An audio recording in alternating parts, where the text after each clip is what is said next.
One, two, three, go!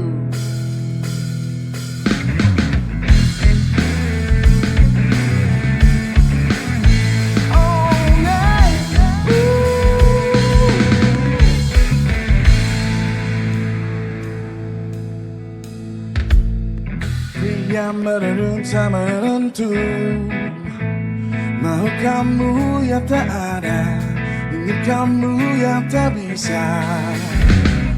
Smartphone di meja sini tertawa, selalu saja begini, susah senang menjalani. Kami dari 360. Saya Teguh, biasanya saya di 360 tukang nyanyi. Saya Chris, main gitar. Saya Fandi di bass. Saya Dana di drum.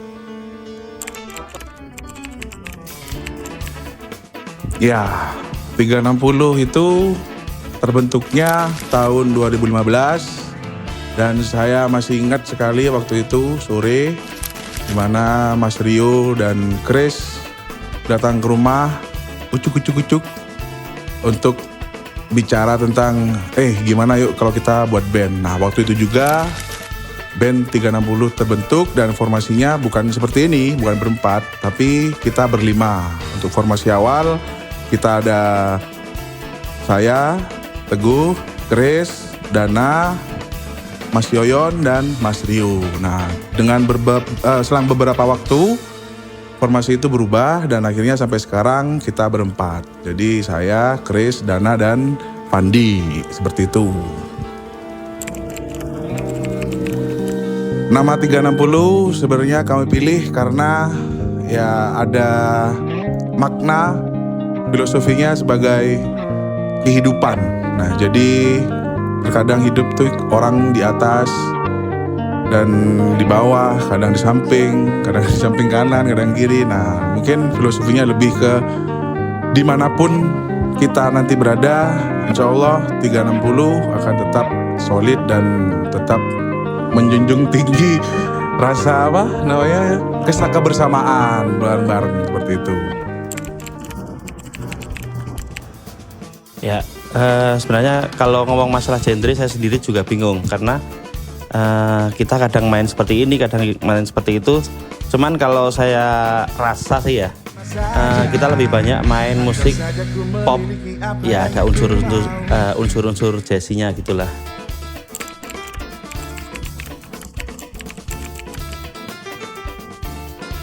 .360 ini selain band ya, kita berempat di sini kita sudah merasa seperti keluarga.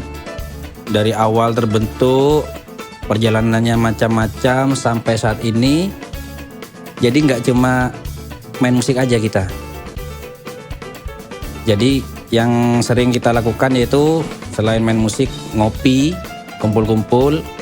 Kemudian ketika ada waktu kita jalan-jalan, ya nyari inspirasi ya. Kemudian kita juga berkumpul juga bukan hanya berempat dengan keluarga juga. Ya kadang makan-makan. Kalau di bulan Ramadan kita buka bareng dan masih banyak lagi kegiatan lainnya. Untuk peran masing-masing personil di 360 sebenarnya secara spesifik ya. Kalau dari segi musikalitas tuh biasanya dari Teguh, dia tuh biasanya tukang bikin lirik yang biasanya tuh berdasarkan true story-nya orang, termasuk true story-nya sendiri sih sebenarnya juga. Nggak ya kita lah, itu termasuk true story-nya dari kita. Itu biasanya dapat inspirasi untuk bikin lirik yang begini. Akhirnya selebihnya kita tuangkan ke nada, di aransemen sama Chris, sama saya sendiri, sama Dana, bareng-bareng lah.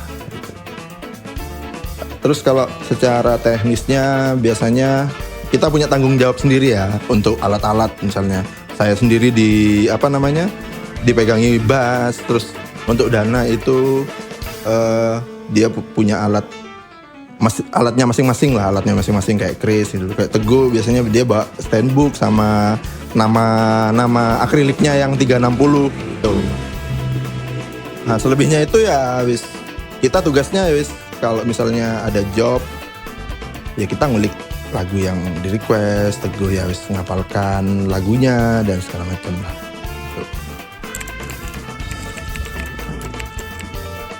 Momen lucu. Nah, momen lucu itu waktu kita mau ikut ajang kompetisi di Jember. Nah, kita numpang nginep di kosannya temen namanya Danu. Nah, Danu, thank you Danu. ya, thank you. terima kasih ya. Kemudian malam itu kita latihan. Setelah selesai latihan, maksudnya itu mau kembali ke kosan untuk istirahat. Ya, makan nasi goreng dulu ya. Nah, lah kok sampai di kosan kuncinya hilang. Akhirnya kita tidurnya di emperan sampai pagi. Baru besoknya dibukakan sama bapak kos karena punya kunci cadangan. Ya. Tapi sebelum itu kita bongkar-bongkar dulu ya. Iya, tapi sebelum itu kita sempat berusaha bongkar. Ada yang katanya minta dipecahkan aja kacanya, tapi jangan. Terus yang paling lucu lagi, Dana, dia itu tugasnya suruh nyanteri gini ya, nyanteri sambil berdiri. Bisa-bisanya nyanteri gini sambil tidur. Ya, jangan ngomong nggak nyaut ya. Ya itulah kira-kira dari saya. Momen lucu ya salah satunya tadi itu, dan ada lagi ketika latihan. Jadi kita tuh biasanya punya punya kesepakatan. Jadi jangan sampai latihan ini telat. Nah, kita mentoleransi waktu tuh biasanya sekitar 15 menit. Nah, disiplin. Nah, ada satu personil waktu itu Pandi sendiri. Nah, waktu itu dia telat. Entah dari mana saya lupa. Waktu itu kalau telat konsekuensinya adalah dapat denda bayar rokok 1 press gitu kan. Akhirnya dia telat sampai 1 jam dan dia sempat marah-marah di grup dan mau keluar grup. Dah itu konyol sekali sebenarnya. Keluar grup, invite lagi. Keluar grup, invite lagi. Momen lucu 360. Kalau momen lucunya banyak sekali ya. Waktu itu pernah kita ini dapat job undangan kita main di acara wedding, acara pernikahan di kota sebelah di Situbondo. Kebetulan acaranya sore, siang kita berkumpul ini di salah satu tempat ngopi di daerah Taman Sari. Mulai berdatangan kita. Satu datang bawa alat, bawa tas. Nah, tas itu isinya perlengkapan sepatu, celana, baju dan lain-lain. Ketika sudah lengkap semua, di akhir itu datanglah mobil yang akan membawa kita ke lokasi. Siap semua kita ini sudah berdiri. Wah, ayo. Jangan lupa barangnya dimasukkan semua. Kebetulan saya yang mengawasi itu. Oh, ini sudah, gitaris sudah, alatnya sudah, bass sudah, tas-tasnya teman-teman sudah semua. Nah, teman-teman tanya ke saya, Dan, sudah komplit semua, aman? Sudah, ayo berangkat. Ngeng, di perjalanan kita asik makan snack apa. Sampai lokasi kita turun, satu ketinggalan, itu adalah tas milik saya sendiri. Bingung. Akhirnya kita pinjam celana dan baju. Kebetulan ada teman di Situbondo, kita pinjam punya GG. Makasih GG. Kalau nggak ada lu, lu nggak pakai baju. Mau beli juga sudah mepet waktunya. Iya, mepet juga waktunya. Nah, itu salah satunya. Kalau momen lucu yang paling inget ya, yang paling ku inget itu ya lucu-lucu sedih sebenarnya. Lucu-lucu sedih, lucu-lucu brengsek, lucu-lucu bangsat, semua ada. Gitu. Jadi kita setelah karya itu sudah jadi, sudah matang, ya, kita berencana untuk recording. Setelah recording kita itu kalau nggak salah itu 3 hari 2 malam. Udah nggak pulang wis, udah kumus-kumus lah. Hanya untuk take lagu. Setelah selesai semua take itu, sempat untuk mastering kan? Mastering dulu. Untuk di mastering. Nah, sudah selesai mastering, kita udah prepare untuk mixing. Menjelang mixing, ternyata masternya hilang guys. Gimana gak konyol seperti itu. Konyol-konyol bangsat wis lah pokoknya. Dan yang ngilangin siapa? Nih. Dana di drummer. Itulah. Bisa-bisanya lah pokoknya. Ya kita rencanakan lagi untuk record lah. Nah, Diusahakan. ya mereka sabar semua. Jadi nanti ini spesial di Stara Gigs yang ketiga nih. Jadi lagu belum kita recording, tapi udah Stara Gigs duluan yang record gitu kan.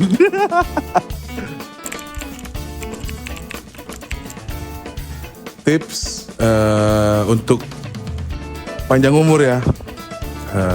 Artinya kenapa sampai sekarang kita masih tetap solid? Ya mungkin kalau saya sendiri, kita harus saling menjaga rasa kedisiplinan. Nah, jadi dimana kalau kita disiplin, itu pasti akan berbuntut yang baik-baik lah di akhir. Nah, seperti itu. Mungkin ada tambahan dari teman-teman. Kalau dari saya sendiri tipsnya ya, maksudnya biar langgeng lah. Bisa langgeng sampai detik ini gitu. Mudah-mudahan seterusnya kita bisa seperti ini gitu. Sering-sering kumpul, entah itu mau ngopi sambil jamming ini dan segala macam. Luangkanlah waktu sedikit untuk kumpul sama temen apalagi satu grup band ya gitu loh. Dan lagi sering-sering tukaran lah gitu loh. Karena di situ kita bisa saling saling introspeksi diri, saling tukar pikiran lah. Itu aja kalau dari saya. Tips solid 360. Yang pertama, ya saling pengertian. Kita harus berusaha mengerti satu sama lain, keadaannya berbeda-beda.